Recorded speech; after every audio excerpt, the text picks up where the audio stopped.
All right. So, going on to what we discussed earlier with Python, the importance of Python is everywhere. I hate to say it like that. Really, there's no better influence than having this scripting language that drives our world now. To be honest with you, AI, ML, those are the things that are the backbone comes from Python. Those algorithms, those instructions, that's the only equatable language that's widely adopted that drives this AI phenomenon. It's really not a phenomenon anymore. It's part of our lives, right? To say that it's the phenomenon and it's like this great thing, it is fantastic, but also it's here forever. It will just get more advanced, better. Um, so being able to learn the basics of it, just knowing the roots of it, gives everybody the advantage to move forward and learn more and be able to make it contributory. And it's everybody's doing it, right? You have OpenAI, you have ChatGPT. What do you think that's from? That's learning, right? You type in something, draw me a letter for a recommendation, or not draw me a letter, but bring a letter up for me for recommendation. Those are things that as people put more information in and it grabs this repository and goes through all these different um, motions to get that information, that's part of the learning possibility with AI and really Python, right?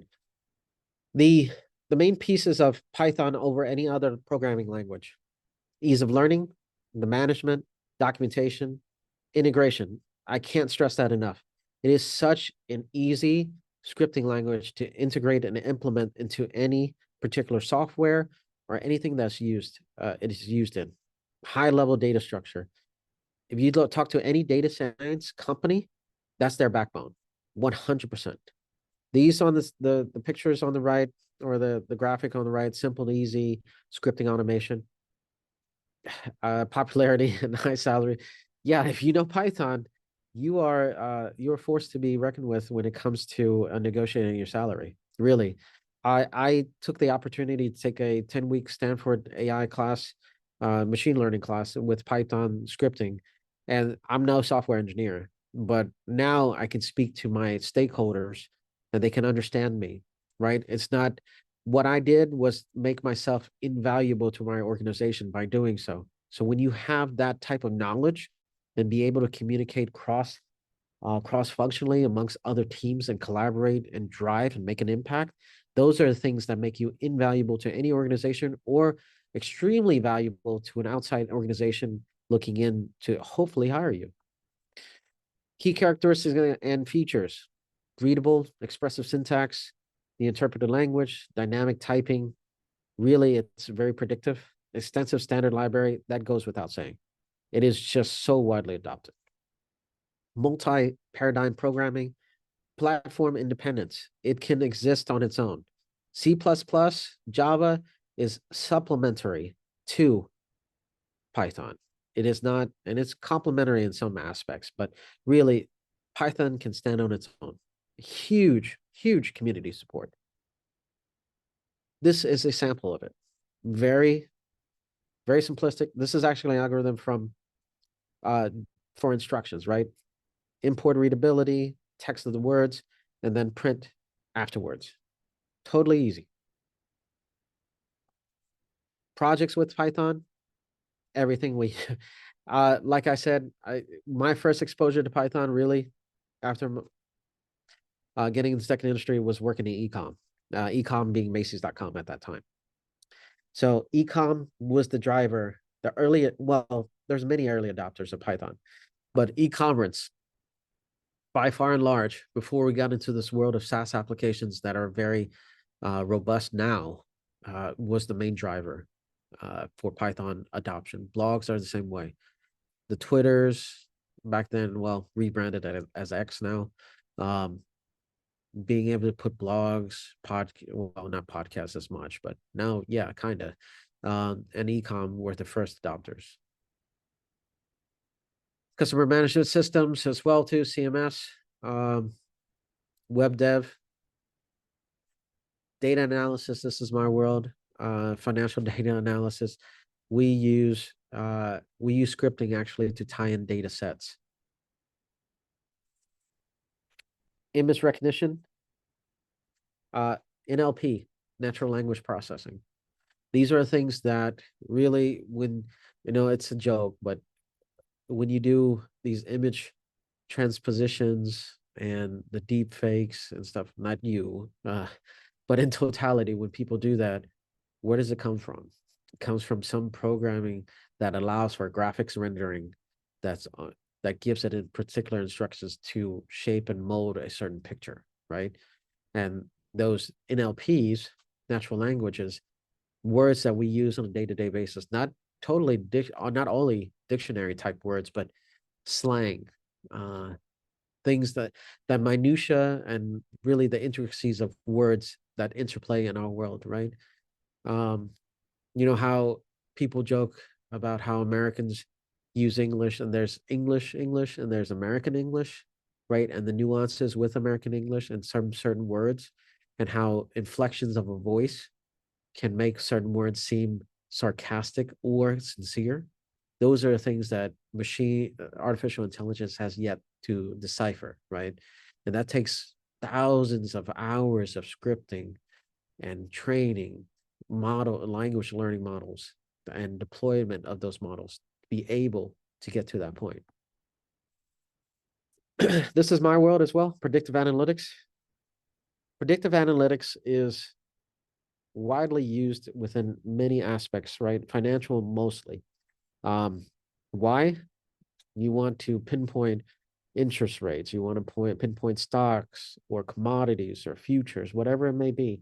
Predictive modeling, and anything, to be honest with you, gives you a telemetry piece in terms of data that you can use to make decisions off of, right? Decisions are still not made by AI models. It gives you a course of action. It gives you 3 scenarios. If there is something, you choose the decision, right? Still, we are the ones that do it. Cannot stress this enough. Automation and scripting. The world is much, much better with automation and scripting. Always a fantastic thing to have when you have more of this built in, because the efficiencies, the effectiveness, and I say this a lot, and it's mostly repetitive. I hate to say that. The effectiveness of efficiencies is insurmountably needed in our world, right? Everything has to be faster, quicker. Competition is beating the person next to you to the next level, right? And that's really within the AI world. That's the race, is to see who is the best and the brightest, quickest. So when you say go to market, we have a saying, an acronym, GTM, go to market. When we in the tech world is when you GTM, when you go to market before anybody else, you get product, that means you can capture sales before anybody else and put everything in the bottom line. That really matters. Again, game dev, IoT, like we were talking earlier, it is in everywhere. Like it doesn't matter if it's within tech, it lives within anything that we do. GPS, temperature stations, large, like we were talking earlier, Raphael, the petrochemical plants, how that's uh, reviewed, used data behind that.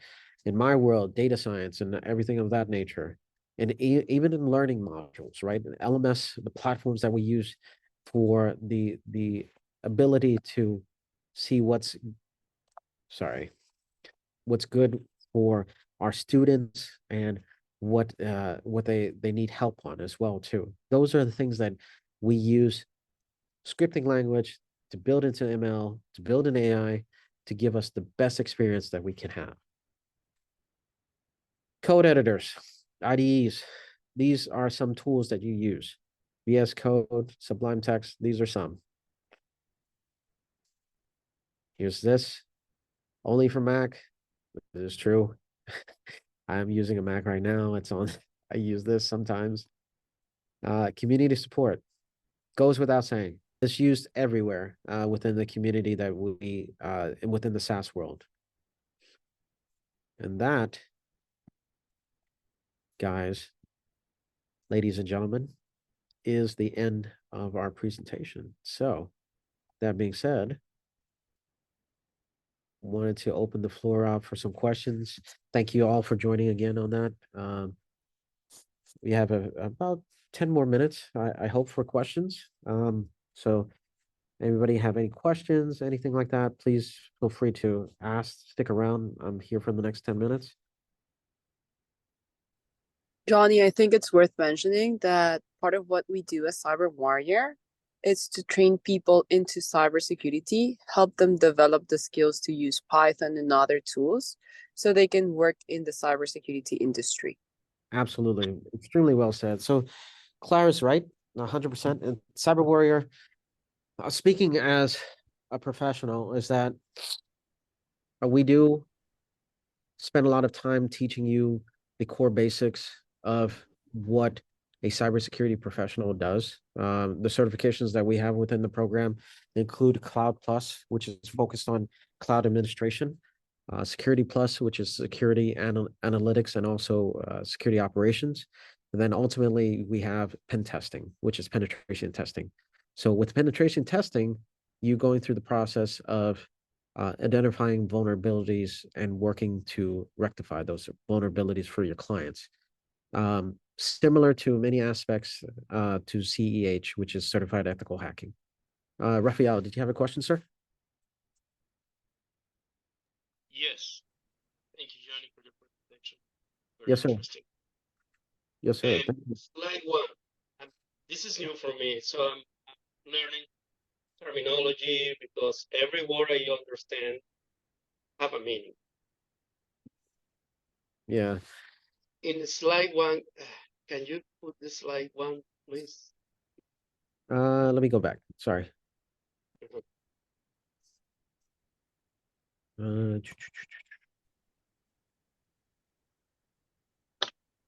This one? Yes. Uh-huh. What does high level mean? High level? Yeah, no. Interpreted. Yeah, actually, really good question. So a high level interpreted and general purpose programming language. So high level means that when you're scripting language Python, you're using not uh like very the best way I can say it is that when you look at high level, you're looking at a specific broad term. When you're scripting in something like the example that we have here, and I think I can show it real quick in the slide deck. Here, right? Instead of having a very expressive term that's relatable to only like how engineers would look at it, right? Like it was a very specific term. This is very generic. I wouldn't say generic, I'm sorry, broad terms that anybody can script in that is not going to be like, what the heck is this kind of type of word, right? Yeah. So the interpreted piece is like when you and I look at the same script right here, we're reading the same thing. It makes sense to us. That's we're moving one thing to another, that particular text, and then we're printing what the words are coming from that. That's it. So it's very like you can get it. You built it. You sent it to me. I go. I know exactly what Raphael is asking me to do to validate. Right. So when you look at a high level interpreted general purpose, that means that it's very widely accepted, but also it's so universal that somebody from the United States I can send it to somebody in Amsterdam and they get it, and then they can send it to somebody in Tokyo. It's a widely accepted language, right? Like that's like I like Python, and I hate to say this sometimes in meetings because people are like, oh, you talk about Python too much, but because I'm not a software engineer, but I know a little bit about it, of course. But the thing is, it's like it is the language of engineers, people in technology. People of technology is all of us. There's not one person that's not technologically uh touched in this room right now, to be honest with you. So for me to send it to somebody and they get it and you send it to me, I get it. That's the most universal language that I know about, right? So it is fantastic to really marry those languages and really grow it's not only just US now, it's really a global world type of thing. Um, which technology is. It brings everybody closer, right? Yeah. Uh, which I love. So I'm sorry. I hope I answered your question on that. Yeah. Very, very much. And now I have a set of questions here. Sure. Python, because the first time I was involved with programming, it was with Visual Basic for application. What's the difference between Python and VBA? BBA is BBA gives you a set of instructions. Yes.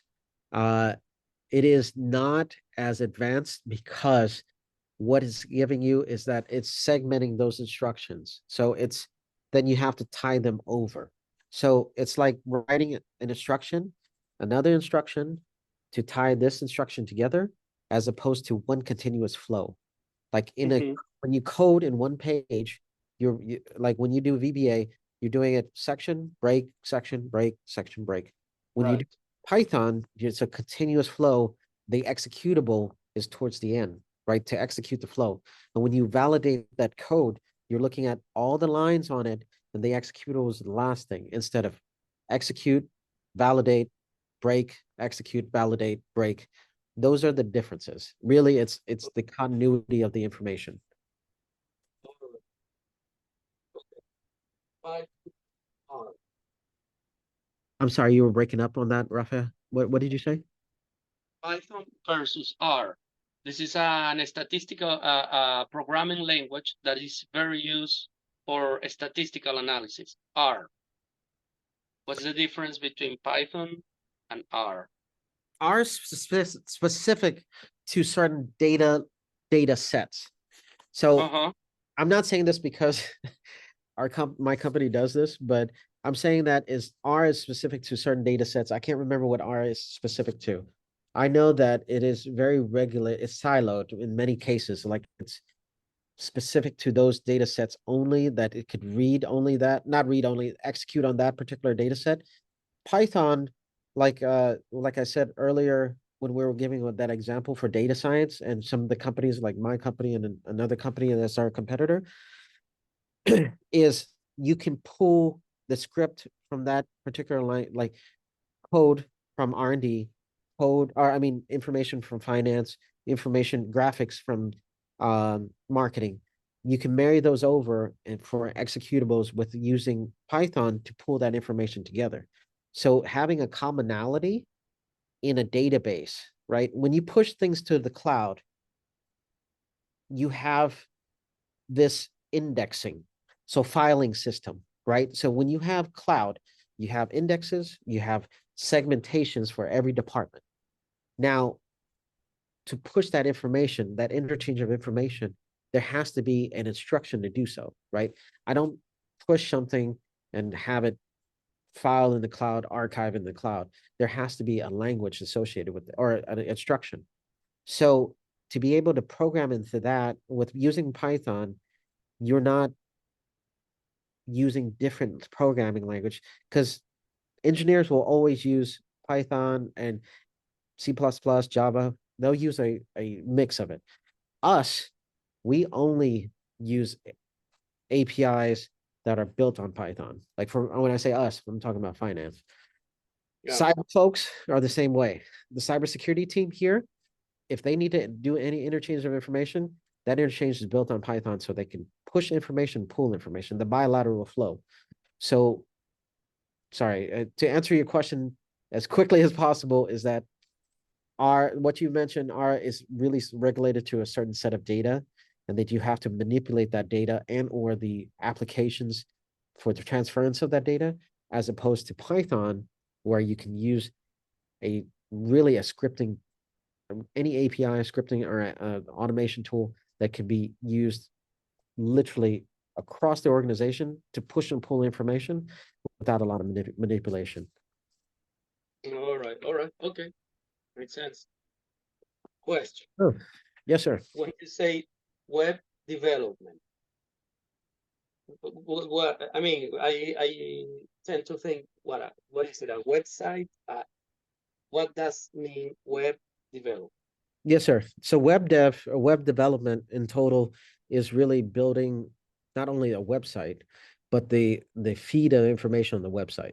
So I'm not a web developer. I'm not going to claim myself ever to be, but when you build when you do web dev, what you're doing is like, for example, let's take ecom, for example, right? When you web dev on that, you're building a platform. That particular platform is graphics, the shopping experience, right? Customer CX or UX, user experience, customer experience, whatever you want to call it. But then also the payment system and the security behind it. So web development tracks all of I please correct me if I'm wrong, anybody in the room, because I'm not a web dev guy. But it marries every of those components together, again with a particular scripting language. But what you're trying to do is develop that it's an experience, right? And to have that clean experience, you have to have the front end, the experience, and the back end functionally working without any um, issues, right? So being able to work as a web developer is to really it's more experience than anything. Again, I'm not too familiar with it, but I know from my viewpoint on the cyber side is on the back end when a customer checks out, that validation for security purposes has to be built in where there has to be authentication, not only on the payment PCI standards on the card when they put in their credit card information, but also authentication on the final order and a receipt of the order to the app to the retailer. All right, all right, okay. I would think like something like when you are, it's like, let's say, maybe a software or a web developer will kill me if I say that, but a software, it's like a software, a language for develop something, but in web language. I don't know, maybe something like that. Like AdWords, Google AdWords, is that the one? Yeah, yeah, but I got what you're saying, what you said, and it's good for me. Yeah, but it's a good point. But I think web dev people, they maintain the website, so they do a lot of enhancements. So you're right. I don't disagree with that. But also, like my experience with them when I worked in ecom was really just them enhancing or emphasizing the UX, the user experience, right? All right, all How right, they should click throughs and all that good stuff. So, all um, right. Thank you very much, Johnny. oh, dude, really fantastic questions. I appreciate you. Um, Unfortunately, I think I'm at my limit in terms of time. Is it um, Mr. Rainier, Clara, Luis? I think we are All good. set. Yep, all set. Thank you. Thanks to everybody for dialing back in. If you have any questions before we conclude, I'm gonna put my email, the Cyber Warrior email here. If you're interested or have any follow-up questions for me, it's jfam@cyberwarrior.com. Look forward to seeing you in class, hopefully. Um, Again, really appreciate you guys' time. And if you have any questions, please reach out to me at any point in time, jfam@cyberwarrior.com.